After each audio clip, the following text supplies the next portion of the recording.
Kemalangan yang hampir meragut nyawanya. Lepas tu dia macam terjatuh. Kecederaan yang mengubah hidupnya.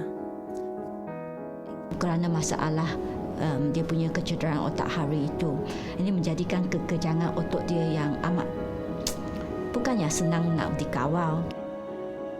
Dan prosedur perubatan yang mampu membantunya.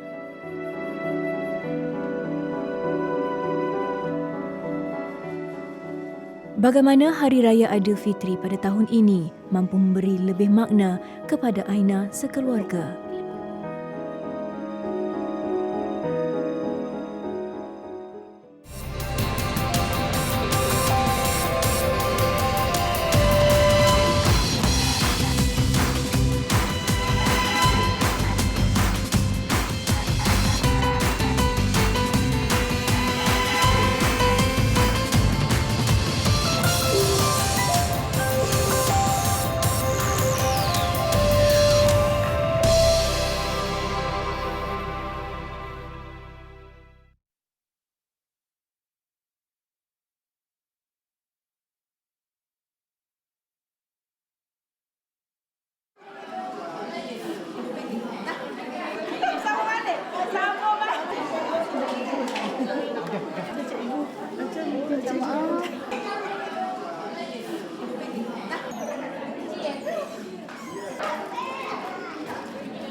Nenek pegang. Tidak dinafikan bahawa kanak-kanak ialah golongan yang paling gembira dikala tibanya Hari Raya Aidilfitri. Suatu ketika dahulu, Aina Mashitah juga seperti kanak-kanak lain yang begitu menanti-nantikan ketibaan hari Lebaran. Tapi semuanya berubah kira-kira 2 tahun lalu apabila dia berhadapan dengan satu tragedi.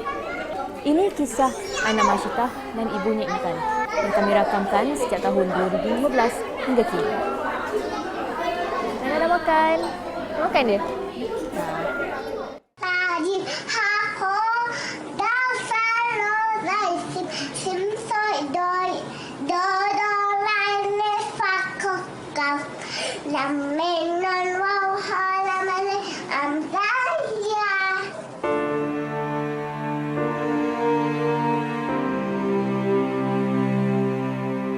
Aina, dia jenis yang budak yang sangat aktif lah. Sebab dia dah start sekolah kan. So kat sekolah pun cikgu cakap dia suka nak jadi leader. Lepas tu macam kawan-kawan dia yang jenis tak suka main tu, nanti dia akan tarik budak tu untuk main dengan dia. Namun segalanya berubah pada bulan Januari 2015. So dia main kat playground dengan dia punya babysitter lah. Dan mungkin babysitter dia tak perasan kot, dia sendiri pergi kat swimming pool tu.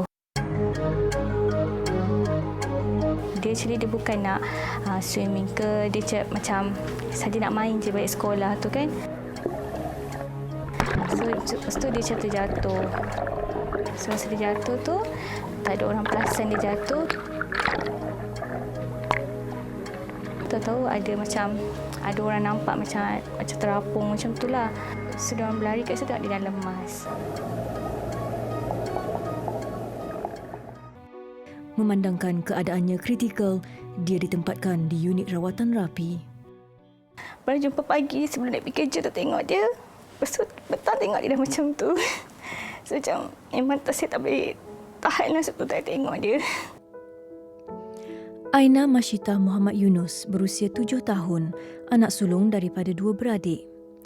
2 tahun lalu, dia seorang kanak-kanak yang periang dan bijak berkata-kata.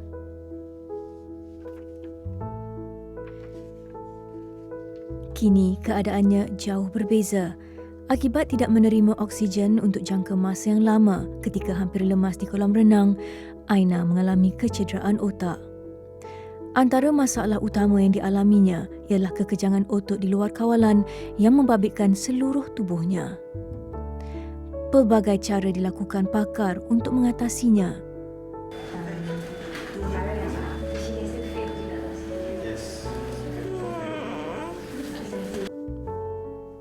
Akibat kekejangan otot, kaki Aina juga berada dalam posisi yang tidak normal dan mungkin meninggalkan kesan jangka panjang.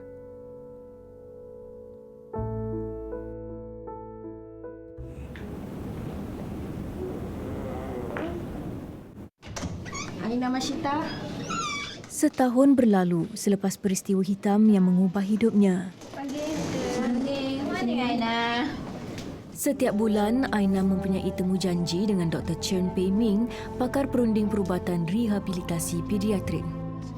Menurutnya, kekejangan otot yang dialami Aina ialah satu cabaran yang besar. Bubur okey lah. Bubur okey. Tak batuk lepas makan. Kerana masalah dia punya kecederaan otak hari itu. Ini menjadikan kekejangan otot dia yang amat bukannya senang nak dikawal. Kita dah cuba dah sepanjang tahun ini untuk mengawal dengan stretching, dengan bagi alat ototik, itu dah splint kaki dia, dengan bagi ubat dan modify adjust ubat dia.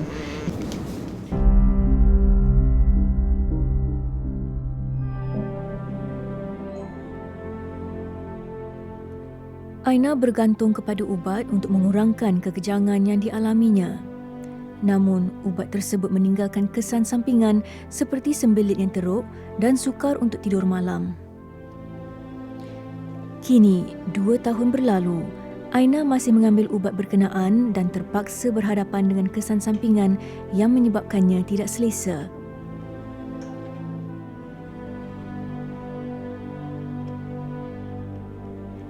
Intan pernah bertugas sebagai jururawat dan telah berhenti kerja untuk menjaga Aina sepenuh masa. Sebagai mak kan tengok banyaknya nak aku makan ubat kan, kalau boleh nak ada something yang kalau boleh macam kalau ada cara lain yang untuk kurangkan ubat lagi baguslah. Rindu adik ke? Rindu adik ke? Adik kat rumah. Alamak sedih. Rindu adik Bila adik ya? Sekarang dia dah macam tahu sikit kot. Aina akan melalui satu rawatan yang baru diperkenalkan di Malaysia untuk mengatasi kekejangan otot dengan lebih berkesan berbanding ubat yang dimakan. Cek, masuk. Okey kok. Terapi ini dipanggil intrathecal baclofen pump therapy atau secara ringkas kita cakap ITB. ITB membabitkan pemberian ubat terus ke saraf tunjang secara berkala dengan kawalan pam. So Aina adalah cuba screening dose, maknanya untuk penyaringan yang mana Aina adalah menunjukkan perubahan yang sangat positif. Cuba buat test dose tu tahun lepas. Masa nak masuk tu pun rasa macam risau je macam tu kan. Lepas tu dah buat semua tu, terkejut sangat tengok dia punya efek tu. Mas ayah Aina pegang dia, dukung dia on the way balik. Saya pegang budak yang sedang tidur. I said, ini ialah something yang kita jarang tengok kan. Tapi ini menjadikan satu benda yang luar biasa untuk seorang bapa. I think kita patutlah untuk membantu mereka mengembalikan kepada kehidupan satu orang budak yang normal. Normal mana yang mereka boleh. Itu kita push for this therapy and insyaAllah kita dah dapatkan akan buatkan operation dan buatkan startkan terapi ini kepada Aina. Okay. Hospital Rehabilitasi Ceras menubuhkan pasukan khas yang telah dilatih untuk mengendalikan pesakit yang menjalani terapi ITB. Ini ialah pemeriksaan fizikal yang lazim dijalankan untuk menilai tahap kekejangan pesakit. Data yang terkumpul akan menjadi rujukan buat doktor pakar dalam menilai sebarang perubahan selepas prosedur ITB selesai dilakukan. Ketika ini, Aina mengambil ubat baclofen secara oral untuk mengawal kekejangan otot. Melalui ITB, ubat tersebut akan disalurkan terus ke saraf tunjang dalam kuantiti sekitar 2,000 kali lebih rendah berbanding ubat oral. Concentration ubat yang terus pergi kepada saraf tunjang untuk efekkan ubat kurangkan kekejangan itu, dos dia yang diperlukan untuk nampakkan kesan sangat-sangat sikit. Kalau kita bagi banyak sangat, dia boleh menyebabkan kematian. Sebab itu ini memerlukan pasukan tim yang ditrain, yang dilatih. Dia faham. Dia cakap bagus senang. Dia faham kan? Ipoh Perak. Di sini kami bertemu dengan Ketua Jabatan Neurosurgery Hospital Raja Permaisuri Bainun, Dr. Chiang Chi Kiong. Menyedari keberkesanan terapi ITB terhadap pesakit, Dr. Chiang antara individu yang bertanggungjawab dalam membawa rawatan ini ke Malaysia melalui permohonan kepada Kementerian Kesihatan Malaysia. Menurutnya, PAM ini telah wujud dalam dunia perubatan sejak 20 tahun lalu. Ia pertama kali digunakan untuk memberi morfin kepada pesakit kanser secara berkala. Bermula 10 tahun lalu, ia digunakan untuk ubat baclofen pula. Dr. Chen, Dr. Wee, saya dengan lagi dua orang paramedics telah pergi ke USA untuk dapat training selama 2 minggu. Itulah 2 tahun yang lepas. Di mana kami melihat saya pergi ke Dewan Bedah mereka untuk tengok macam mana mereka pasang PAM ini. Ketika di Amerika Syarikat, pasukan ini turut diajar kaedah pemilihan pesakit dan menentukan kuantiti ubat yang perlu diberikan. 2 tahun selepas menjalankan latihan, akhirnya pada tahun ini, terapi ITB boleh dilaksanakan di Malaysia oleh tenaga pakar tempatan. Kementerian Kesihatan baru bagi lisensi official tahun ini untuk import ubat ini ke Malaysia. Sebab tu sebelum ni tak pernah ada pesakit mendapat rawatan seperti ini.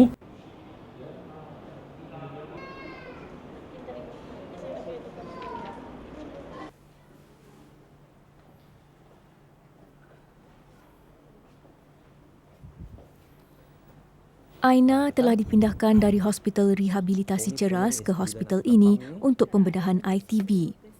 Dr. Chiang memberi penerangan dan menjawab sebarang persoalan mengenai prosedur yang bakal dilalui Aina pada keesokan harinya. Sebab ini blind procedure. Boleh saya tengok ni? Ya. Ya, nak assess stiffness. Ya, see where stiff, masih stiff lagi. Gimana nak?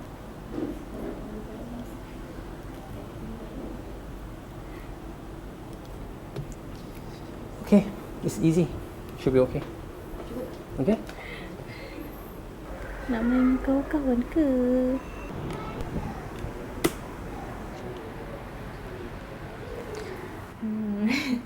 Harap besok semuanya okey dan tak ada komplikasi. Dan Aina akan keluar okey lah.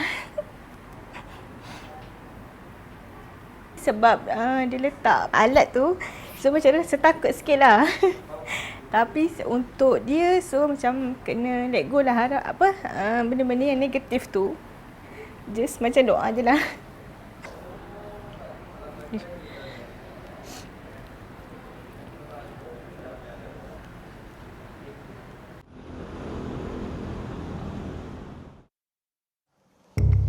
Sikit bohonglah kalau kata tak takut kan, sebab yang pertama untuk jalani pembedahan ni kan.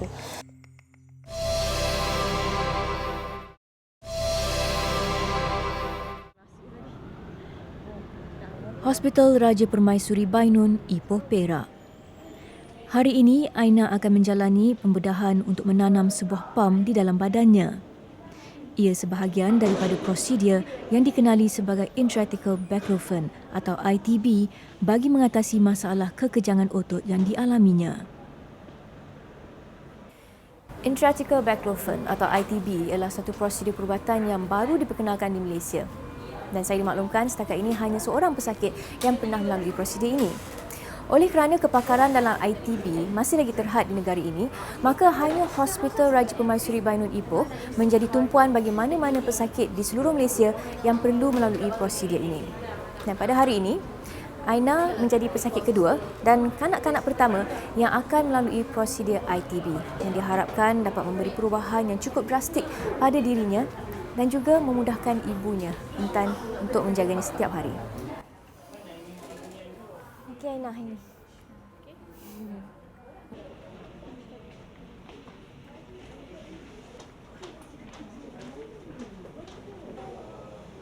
Meskipun sedar pembedahan yang bakal dilalui Aina ialah demi kebaikannya, Intan tidak dapat menyembunyikan perasaan berdebar ketika menemani anak sulungnya ke Dewan Bedah. Namun, dia meletakkan sepenuh kepercayaan kepada kepakaran doktor. Akibat kekejangan yang sering dihadapi Aina, tulang belakangnya mula membengkok, keadaan yang dikenali sebagai skoliosis. Lateral dulu, bermakna patient ni AP sekarang. Sekiranya terapi ITB berjaya, ia mampu mengelak kecacatan pada tulang Aina daripada terus berlarutan. This is T3. X-ray menjadi peralatan penting dalam membantu pakar perunding perubatan neurosurgery Dr. Chiang Chi Kiong membuat perancangan. Ia juga membolehkan pembedahan dijalankan tanpa perlu membuat pemotongan yang besar pada kulit. Sementara itu, di utara Semenanjung Malaysia, keluarga ini pernah melalui detik-detik mendebarkan tersebut apabila seorang daripada 4 cahaya mata mereka telah melalui pembedahan ITB. Syuhaidah Saad, ibu yang gigih membesarkan seorang insan istimewa selama hampir 2 dekad. Nur Adnisa Muhammad Nasir, anak kedua dalam keluarga ini. Sebagai ibu bapa kepada anak istimewa, Syuhaidah dan suami tidak pernah menyembunyikan Adnisa, malah sering membawanya keluar dan bergaul dengan masyarakat. Mereka kini telah biasa dengan pandangan orang sekeliling terhadap Adnisa dan tidak pernah berasa malu. Saya kini berada di Arau Perlis untuk bertemu dengan seorang remaja yang dikatakan menjadi pesakit pertama menjalani prosedur ITB di Malaysia. Mengalami cerebral palsy, Nur Adnisa Muhammad Nasir, 19 tahun, juga mengalami masalah kekejangan otot pada seluruh badan seperti yang dialami oleh Aina. Jadi kini, lebih sebulan selepas pembedahan, kami ingin melihat sendiri perkembangannya. Assalamualaikum.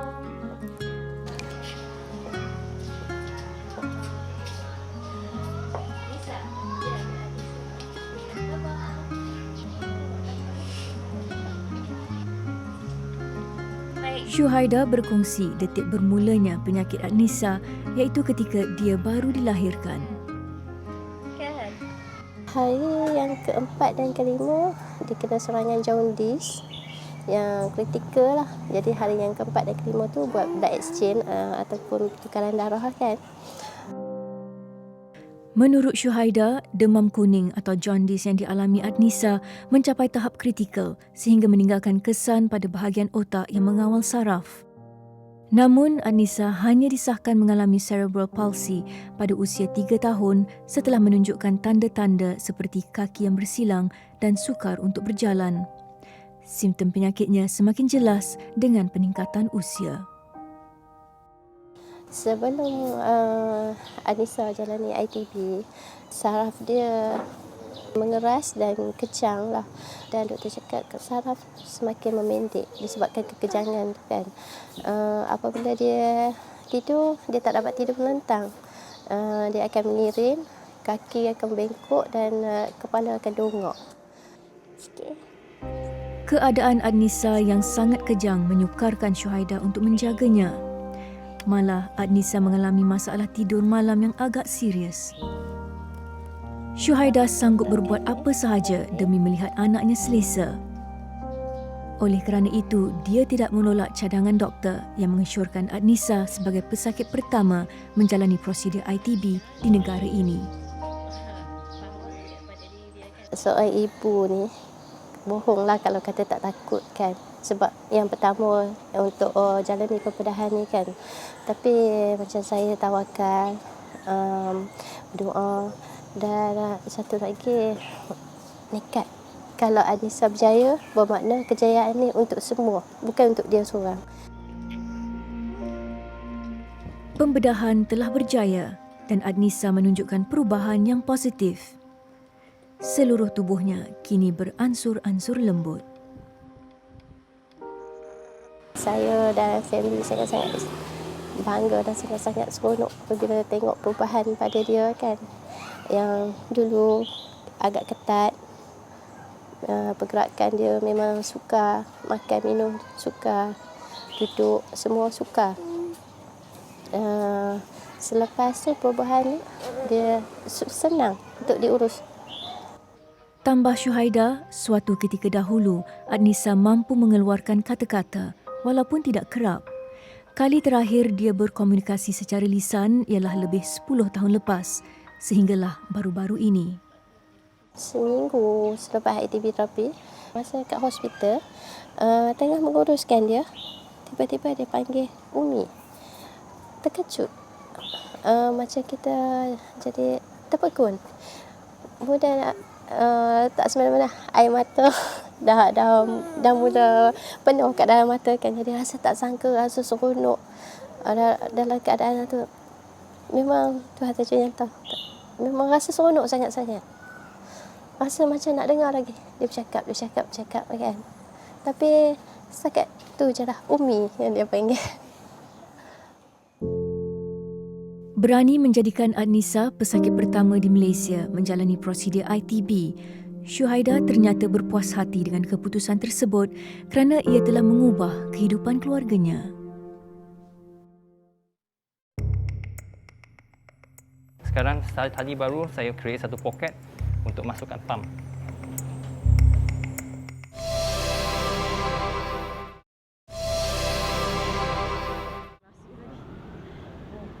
Hospital Raja Permaisuri Bainun di Ipoh, Perak ialah satu-satunya hospital kerajaan yang menjalankan pembedahan bagi intrathecal baclofen atau ITB, sejenis terapi bagi merawat masalah kekejangan otot di luar kawalan. Pembedahan ini membabitkan penanaman pam di dalam badan yang disambungkan dengan tiub bagi menyalurkan ubat terus ke saraf tunjang. Kami masukkan wire ini dengan pam sekali sambung, masuk ikut ke antara tulang ini. Kami masuk ikut pakai satu alat untuk device masuk. Lepas tu wire ini akan naik sampai ke atas antara tulang kedua, ketiga ataupun ke tulang ke-8. Di mana lepas tu dia akan sambung kepada pam ini dan ubat akan konstan dibagi kepada pesakit mengikut pam ini. Pakar bedah bergantung kepada X-ray untuk melihat pergerakan tiub di tulang belakang. Now okay. Shoot. Akan sampai dah.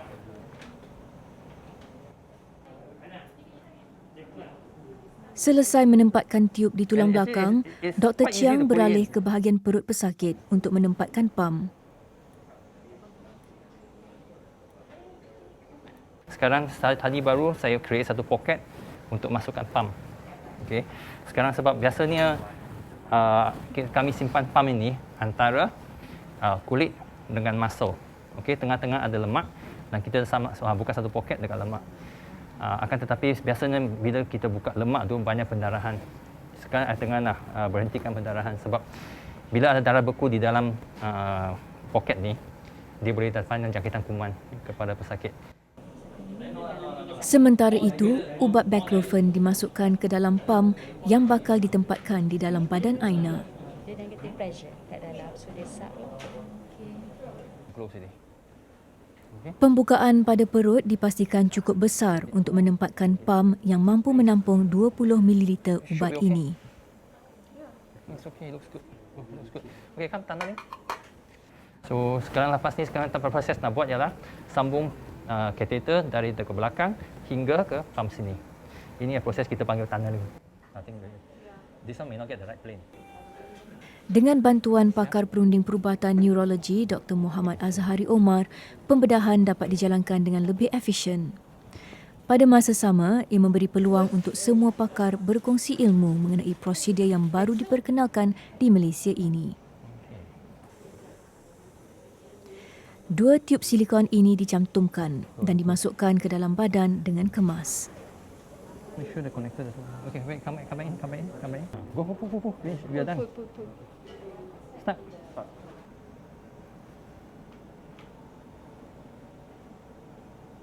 You can feel a click.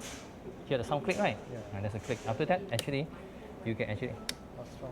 How strong is it? Okay. So then you just curve around it.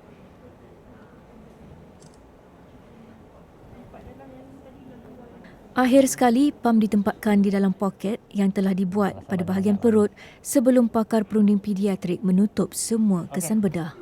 Overall, operation quite smooth. Tak ada masalah besar. Tak banyak pendarahan. And berjaya. Ini kali kedua kami buat. then kami actually more familiar. Compared to first time, lebih keram kabut daripada hari ini. Hari ini sikit lah, kira dah sikit keram kabut, tapi memang much more smoother than yang kali pertama. And we know what we are doing now, this time much more clearer.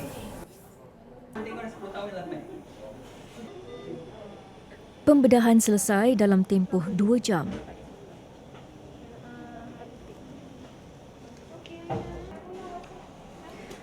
Menggunakan alat khas yang dikenali sebagai interrogator, pam boleh diimbas dari luar badan dan segala maklumat boleh diprogramkan melalui alat tersebut.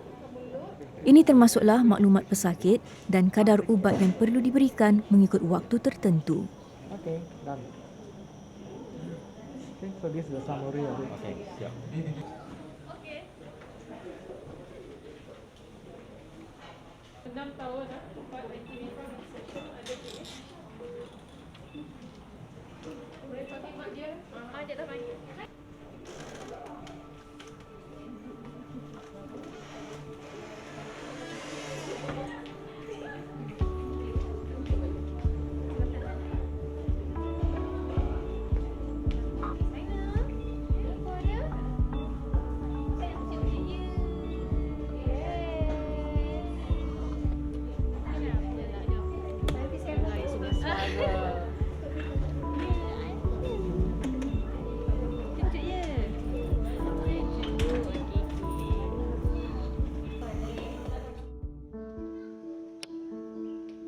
Di Arau Perlis.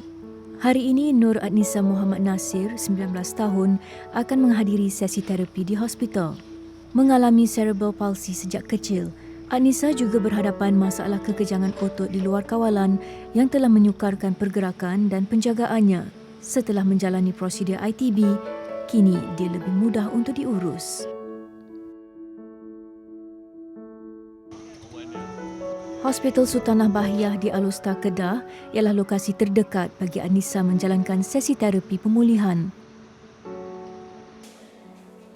Bayangkannya sebelum prosedur ITB, tangan Adnisa ni hanya mampu menggenggam dan sukar untuk menggerakkan jari jemarinya. Kakinya pula terlipat ke dalam dan untuk duduk secara 90 darjah seperti ini juga amat sukar dahulu. Tapi selepas prosedur itu, kita dapat lihat secara keseluruhan tubuhnya lebih lembut dan dia berpeluang untuk melakukan lebih banyak perkara. Jadi di Hospital Sultanah Bahiyah Alustar ini, Adnisa menjalankan pemulihan cara kerja dan juga fizioterapi yang diharap dapat terus memulihkan pergerakannya dan juga mengembalikan fungsi anggota badannya. Yeay.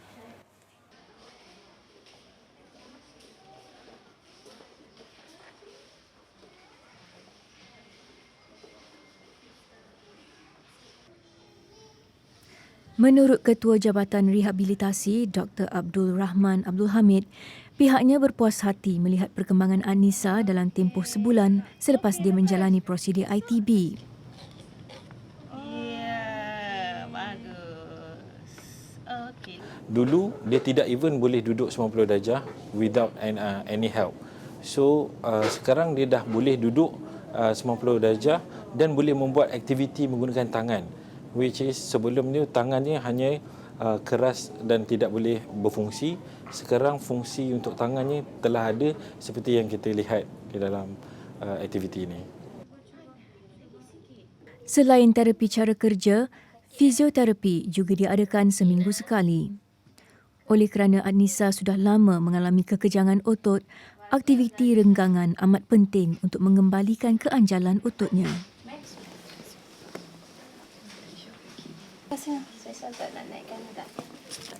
Dulu macam nak cakap, dia spastik, keras, memang susah sangatlah. Kalau nak gerakkan kaki dia pun perlukan 3 atau 4 orang kan. Tilt table memberi peluang kepada pesakit untuk berdiri bagi memulihkan aliran darah. Okey, sikit ni dulu. Sebelum ni Adnisa memang tidak boleh melakukan aktiviti yang seperti ini. Most of the time kita kena guna bedside. Means you kena duduk sebelah dia and then buat in whatever situation yang boleh. Stretching dan senaman regangan tidak seperti tadi. Even tilt table pun kita tidak pernah boleh lakukan. Menurut ibunya Syuhaida, Inilah kali pertama Adnisa mampu menggunakan alat ini dalam tempoh lebih 10 tahun. Melihat pada kepelbagaian aktiviti yang boleh dilakukan Adnisa kini, keluarga serta pihak hospital bekerjasama untuk menjayakan pelbagai program pemulihannya. Muka dia nampak lain. Lepas tu macam rasa macam dia tak sakit. So macam rasa lebih bermakna lah.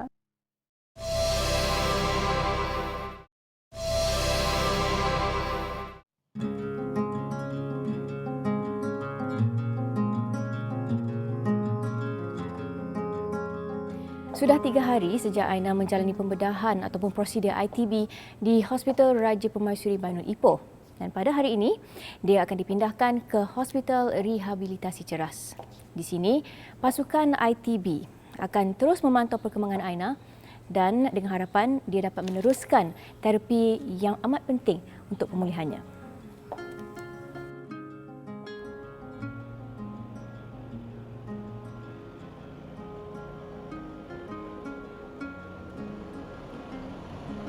Jam 4 petang.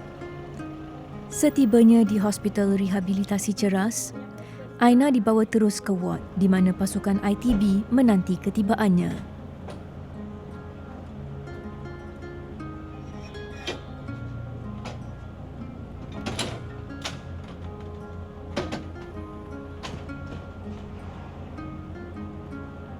Aina ialah pesakit pertama dari hospital ini yang menjalankan prosedur ITB atau intrathecal baclofen, sejenis terapi untuk mengatasi masalah kekejangan otot.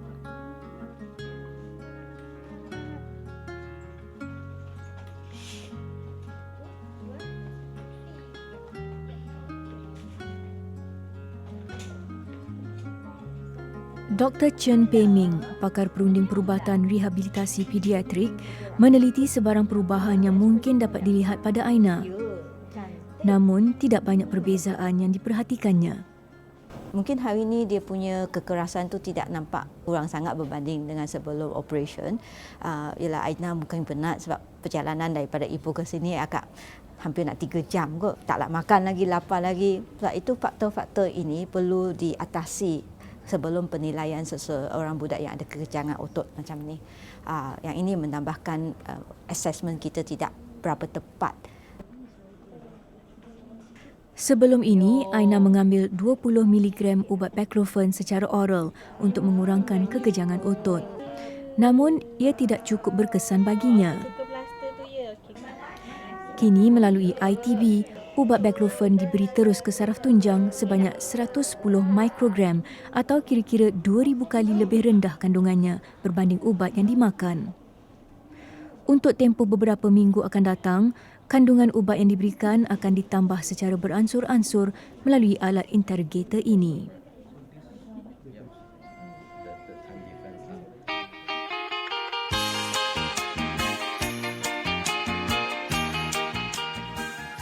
Hari Raya Aidilfitri semakin menjelang tiba. Suasana di ward kanak-kanak Hospital Rehabilitasi Ceras juga semakin ceria.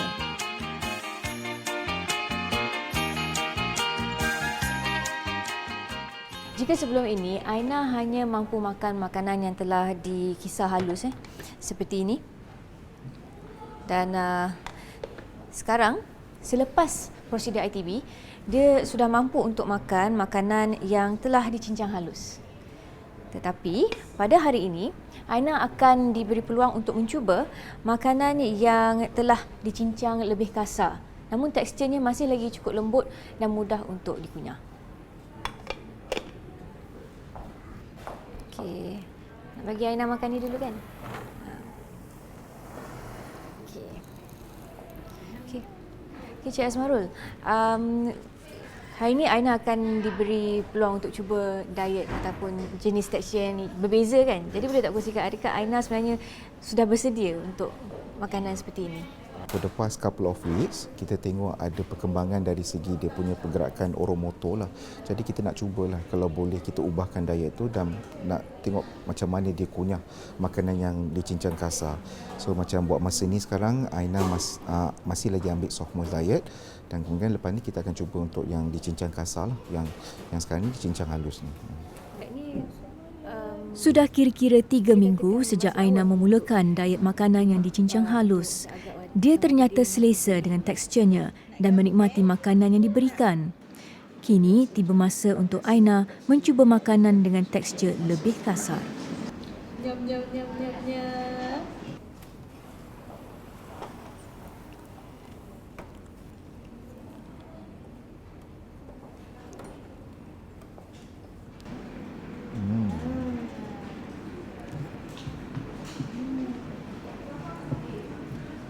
Lain sikit ni Aina.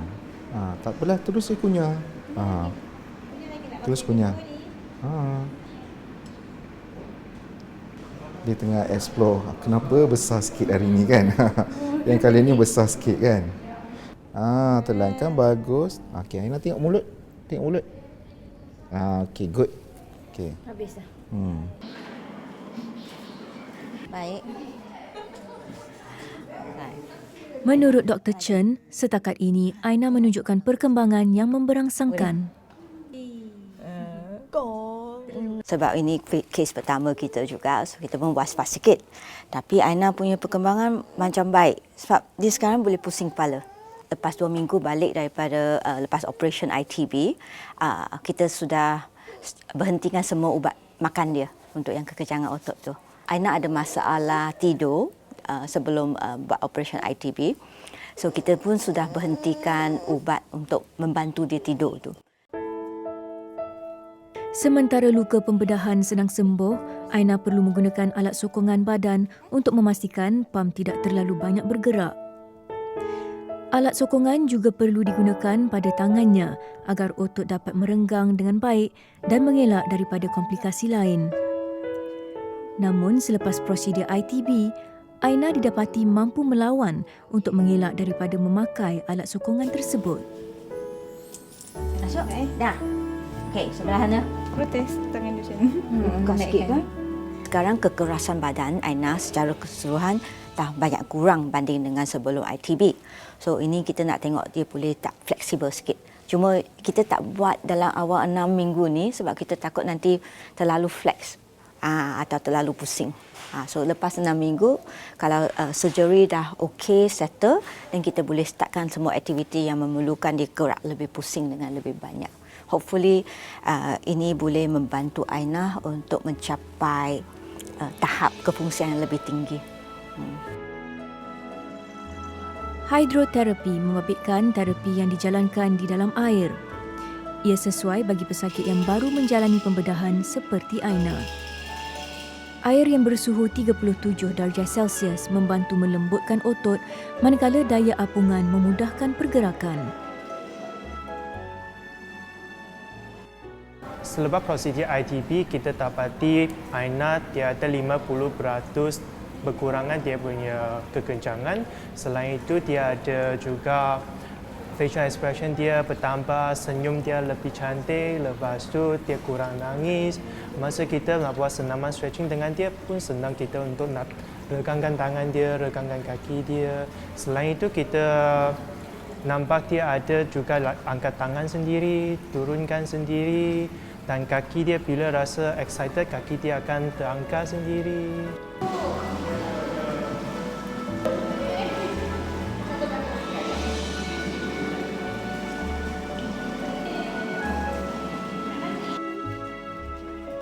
Intan dan Aina bakal menyambut Hari Raya Aidilfitri di ward pada tahun ini, memandangkan Aina masih lagi perlu dipantau.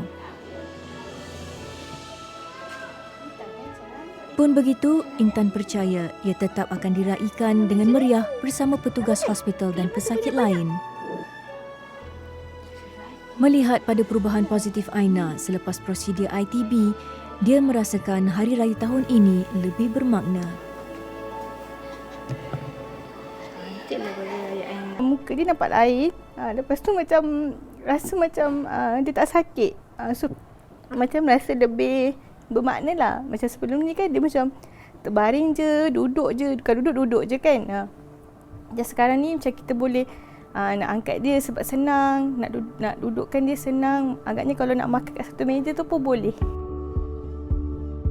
Malah, Intan dapat membayangkan tidak lama lagi Aina dapat menikmati hari raya seperti dahulu dengan juadah kegemarannya. Harapnya lepas ni dia bolehlah rasa makanan-makanan yang dia suka tu, macam putu kacang, lontong. Kan?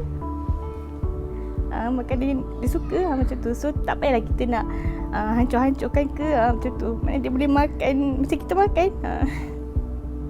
Kan? Aina nak makan lontong dengan nasi impit nak? Nak tak? Oh, kalau nak kelip mata Aina. Oh, kalau dulu kalau kita cakap dia tak macam tak berpusing kat kita lah mata dia. Walaupun tengkuk dia tak pusing, tapi mata dia kalau kita cakap pun dia macam tengok depan je. Sekarang kalau kita cakap dia macam berpaling lah mata dia kan. Ya ke? Aina nak makan lontong kan? Nak? Untuk melayan dah.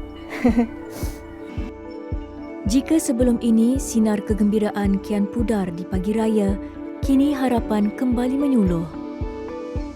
Segala cabaran yang dilalui dalam tempoh 2 tahun selepas kemalangan yang mengubah hidupnya itu mengajar Intan erti kesyukuran. Syukur Aina masih bersamanya pada hari raya tahun ini.